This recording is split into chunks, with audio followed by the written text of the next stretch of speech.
हिमाचल प्रदेश के मुख्यमंत्री सुखविंदर सिंह सुक्खू मालदीव के दौरे पे हैं और उनका परिवार, उनके मित्र ऐश कर रहे हैं। हिमाचल प्रदेश करोड़ों अरबों कर्जों के नीचे डूबा हुआ है। कर्मचारियों, पेंशनों को एक भी पैसे का लाभ जो नहीं दिया है। अपने लिए कोई संकट नहीं है, पर कर्मचारी और पेंशनों के लिए भारी वित्तीय संकट है। आप बताइए, is the first chief minister of Himachal Pradesh जो विदेशी दौरे पर घूमने फिरने के लिए जा रहा है, अपने परिवार को ले जा रहा है, अपने मित्रों को ले जा रहा है। करोड़ों रुपए का जो नुकसान है वो हिमाचल सरकार को हो रहा है। मैं तो ये कहना चाहता हूं कि सुखविंदर सुक्खू जी, ऐश कर लो, आप ऐश करिए, कोई किसी को देने की जरूरत नहीं है। परंतु जब आप कुर्सी से उतरेंगे तब आपको पता चलेगा कि हिमाचल प्रदेश के जो कर्मचारी हैं, पेंशनर हैं, वो क्या करते हैं। आप देखिए, हालात इस वक्त प्रदेश के ऐसे हैं कि बिजली बोर्ड आपके पास है। आप देखिए कि बिजली बोर्ड के कर्मचारियों ने आंदोलन किया, 700 पद समाप्त कर दिए, ड्राइवर निकाल दिए और उनको ओपीएस नहीं मिला। और कई बार आपने आश्वासन भी दिए कि हम दे देंगे, पर सवा 2 साल होने को जा रहे हैं, परंतु आपने नहीं दिया। जब उन्होंने अभी आंदोलन किया तो आप देखिए कि हमीरपुर के एक बिजली बोर्ड के कर्मचारी नेता है जो नदौन से हैं, इसके गांव से है, उसको सस्पेंड करा दिया। अरे भैया, आपके खिलाफ नहीं बोलेंगे तो क्या आपके सपोर्ट करेंगे? और जो बोल रहे हैं आज कर्मचारी नेता, उनको आप डरा रहे हैं। सचिवालय के कर्मचारियों ने आंदोलन शुरू किया अपनी मांगों के लिए, उनको जो है प्रिविलेज मोशन लगा दिया, जाओ 3 महीने के अंदर आपको कर देंगे। इसके अलावा आप कर क्या रहे हैं हिमाचल में? आप कर्मचारी नेताओं की आवाज को दबाना चाहते हैं। ये दबने वाले नहीं है। कर्मचारी तो किसी से दबे नहीं है और ना दबेंगे, आपको दबा देंगे उल्टा। अब हालात ये खड़े हो गए हैं, इस वक्त ऐसे खराब हैं। आप देखिए, चाहे परिवहन ट्रांसपोर्ट है, बिजली बोर्ड है, सचिवालय है, अध्यापक है, कौन सा ऐसा संगठन है जो आंदोलन नहीं कर रहा है, जो सड़कों पे नहीं है? और आप इस बात को देखो, 34,100 करोड़ कर्जा आपने ले लिया। अरे वो डाला कहां कर्जा आपने? किसी को तो आपने दिया ही नहीं है। और उसके अलावा आप इस बात को देखो कि 1,50,000 पद आपने खाली समाप्त कर दिए है जी। तो आप बताइए, आप कर क्या रहे? काय के मुख्यमंत्री हैं आप? किस बात के मुख्यमंत्री आप? और जो आपके खिलाफ बोलता है, आपकी सरकार के खिलाफ बोलता है, उनके खिलाफ एफआईआर कर रहे हैं, उनको अंदर डाल रहे हैं। अरे क्या कर रहे हैं आप? क्या तमाशा आपने ये बना रखा हुआ है? तो मेरा कहने का तो मतलब आज ये है कि इंद्रपाल शर्मा जी हमारे बीच में आज भारतीय राज्य पेंशन कर्मचारी महासंघ के महामंत्री हैं। इन्होंने इतनी अच्छी पहल करी, मैं आज इनको ये अप्रिशिएट करता हूं कि इन्होंने 5 मार्च को शिमला में जो है विशाल प्रदर्शन पेंशनों का, कर्मचारियों का, मजदूरों का, आप देखिए, रखा है वहां पे। और मैंने तो पहले भी कई बार सभी संगठनों से अपील की कि भैया एक मंच हो जाओ, एक मंच पे आ जाओ, तभी इस सरकार का अंत होगा। अदरवाइज नहीं तो ये तो दंदना रहे हैं, ये तो इनको तो कोई पूछने वाला है ही नहीं है। तो मैं भी इसका I am the member of the जो अपने ये संघ है, इसका मैं भी मेंबर हूं। पर इन्होंने अच्छी एक पहल की है, आई अप्रिशिएट इट। मतलब इन्होंने इतना ये पहल करके कि भी धरना रख दिया वहां, और हजारों लोग आएंगे, ऐसा नहीं है। और हमने भी सबसे अपील की कि पहुंचे वहां पर, और उस प्रदर्शन में जो है सरकार को बताएं कि कर्मचारी पेंशनर क्या है। हमने तो युवा बेरोजगारों से भी यही अपील की कि वो भी पहुंचे वहां पर, तब इस सरकार का अंत होगा। अदरवाइज ऐसी सरकार का अंत होने वाला है नहीं है। क्योंकि आज देखिए, आप ये मनमानी कर रहे हैं, मनमानी कर गुंडा राज फैला रखा है इन्होंने। अरे क्या करते हो आप मुख्यमंत्री महोदय? आपको तो सरकार चलानी आ ही नहीं रही है। मैंने तो पहले भी कई बार कहा, आपको कुछ काम करने का तरीका नहीं आ रहा है। आप क्या दर्शाना चाहते हैं? मारना चाहते हैं आप डराना चाहते हैं आप? अरे हम तो किसी मुख्यमंत्री से नहीं डरे, जो वीरभद्र सिंह रहा भी मुख्यमंत्री, हम उससे नहीं डरे, तो आपसे क्या डरना है? आपसे हम डरने वाले दिन पैदा नहीं हुए। पहली बात तो ये है, 71 साल उम्र होगी, मैं पूरे प्रदेश में घूमता हूं, सभी लोगों से एक बात करता हूं कि इस सरकार का अंत होने वाला है, और जल्दी इस सरकार का जो है अंत हो जाएगा। क्योंकि जो कर्मचारियों से पंगा लेता है वो कभी भी सत्ता में नहीं रहता है। और आज देखिए कितनी देनदारी है कर्मचारियों की। आप देखो मुख्यमंत्री, मैं कल सुन रहा था परिवहन निगम के कर्मचारी नेताओं ने कहा कि 12 अक्टूबर को मुख्यमंत्री ने कहा था कि भाई आपको मैं 80,000 करोड़ दे दूंगा, पिछला सारा रात्रि भत्ता बकाया लेना देना सब दे दूंगा। पर आप देखिए कि कितना झूठ।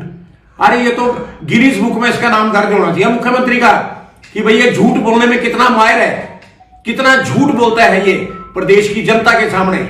आज तो मैं कहता हूं कि अगर आज चुनाव हो जाए तो कांग्रेस पार्टी को एक भी सीट नहीं आएगी, एक भी सीट नहीं आएगी। इससे बेटर तो मैं कहता हूं कि पूर्व मुख्यमंत्री जयराम ठाकुर ने अच्छी सरकार चलाई, अच्छी सरकार चलाई। 2 साल तो कोविड में गए। आप देखिए ड्यूरिंग दी कोविड तब भी कर्मचारियों को जो पेंशन मिलती रही, तब भी कर्मचारी पेंशनों को जो है डीए मिलता रहा, उसका एरियर मिलता रहा। आप बताइए उसके बावजूद भी जो है 50,000 कर्मचारियों को जो एरियर भी दिया और किसी को नौकरी से नहीं निकाला। नौकरी सुक्खू ने तो आते ही जितने आउटसोर्स के कर्मचारी थे वो नौकरी से निकाल 10,000 और नौकरी से निकाल दिए। उल्टे उल्टे कानून चला रहा है, उल्टे उल्टे। तो आप बताइए अब इसको क्या बोले हम, क्या करें? अब ये प्रदेश की जनता है, 75 लाख जनता इसको धक्के मार के निकालेगी। अब वक्त आ गया है। मैंने तो पहले भी कई बार कहा कि श्रीलंका जैसे हालात इस प्रदेश में होने वाले हैं, होने वाला क्या हो गए हैं। और दूसरी हमने तो पहले भी गवर्नर साहब से मेमोरेंडम भी दिया वहां राष्ट्रीय राज्य कर्मचारी महासंघ के नेताओं ने कि जो यहाँ राष्ट्रपति शासन होना चाहिए। मैं तो आज फिर कह रहा हूं, माननीय राज्यपाल महोदय, आप प्रतिनिधित्व करते हैं केंद्र सरकार का। आप हालत आज ये कि रोटी खाने को पैसा नहीं है। आप बताइए मेडिकल की हालत है कि 8-9 पेंशन जो बिना इलाज के मर गए हैं। तो आप काय को बिठाए यहाँ? आपको तो इसीलिए बिठाया कि भैया कुछ करो ना, या केंद्र सरकार को लिखो भी यहाँ पर ट्रेजरियां बंद है, ट्रेजरी में भुगतान ही कोई नहीं है। तो मेरा कहने का मतलब है राज्यपाल महोदय कि आप लिखिए केंद्र को कि यहाँ राष्ट्रपति शासन होना चाहिए। और इसके अलावा इससे पहले भी मैंने जो है प्रधानमंत्री, गृह मंत्री को पत्र लिखे हैं कि यहां राष्ट्रपति शासन लगाओ। और हिमाचल प्रदेश की जो जनता है आपको 4 लोकसभा सीटें जिता करके यहां से भेजी है। आगे भी तो चुनाव आने वाले हैं, तो इसलिए जो सरकार गलत करेगी उस सरकार को तो सत्ता से बाहर करना बहुत जरूरी है। आप नहीं करेंगे तो प्रदेश की जो 75 लाख जनता है इनको धक्के मार के बाहर कर देगी। पूर्व में हिमाचल प्रदेश कर्मचारी महासंघ के प्रदेश अध्यक्ष रहे श्री गोपाल दास वर्मा जी यहाँ पे आए, मैं इनका स्वागत करता हूँ। प्रदेश के करीब 2 लाख जो पेंशनर हैं, हम लगातार 2 वर्षों से जब से सरकार सत्ता में आई है बार बार उनसे आग्रह करते रहे हैं कि जो हमारी देनदारियां हैं, चाहे वो छठे वेतनमान की बकाया राशि का भुगतान की बात हो या 11% जो महंगाई राहत की किस्तें हैं उसके भुगतान की बात हो। बड़ी विचित्र बात है कि 2022 का जो एरियर है उसका अभी तक भुगतान 4 वर्ष हो गए, उसका एरियर सरकार नहीं दे रही है। और 23 चले गया, 24 चले गया, 25 चल रहा है। आज हालात इतनी हो गई है पूरे प्रदेश में कि प्रदेश के जो हमारे पेंशनर हैं वो बड़े दिनों से प्रतीक्षा में कि आज मिलेगा कल मिलेगा, लेकिन ये सरकार कुछ दे नहीं रही है। मैं तो ये कहना चाहता हूं कि जो प्रदेश की वर्तमान सरकार है ये ना केवल प्रदेश के कर्मचारियों, पेंशनरों, बेरोजगार युवा और समस्त जनता की जो है विरोधी सरकार है। इसने सबको जो है ठगने का काम किया है, ठग करके ये सत्ता में आई। हम लगातार 2 वर्षों से सरकार से मांग कर रहे हैं कि हमारे जो देनदारी है उसका भुगतान हो, लेकिन सरकार ये कर नहीं रही है। उसके अलावा 2 वर्षों के कार्यकाल में प्रदेश के जो पेंशनर हैं उनके करोड़ों रुपए के जो है चिकित्सा भत्ते जो है पेंडिंग है। वो अपने देनदारियों का इंतजार करते हुए कि हमें आज मिलेगा कल मिलेगा, मेडिकल रिबर्समेंट का पैसा आएगा, प्रतीक्षा करते करते इस वक्त जो है हिमाचल प्रदेश के 5 से 6 हजार जो है पेंशनर जो है उस स्वर्ग सिधार गए। तो इससे ज्यादा सरकार को शर्म आनी चाहिए कि सरकार एक तरफ कहती है कि हमारे पास पैसा नहीं है और अपनी मौज मस्ती जो है वो कर रही है, सबके सामने है। पर 19.5 करोड़ का खर्च करके मुख्यमंत्री अपने आवास को सजा रहे हैं। मैं तो कहता हूं कि केजरीवाल के बाद ये दूसरे मुख्यमंत्री हैं जो इस तरह का अनावश्यक खर्चा कर रहे हैं।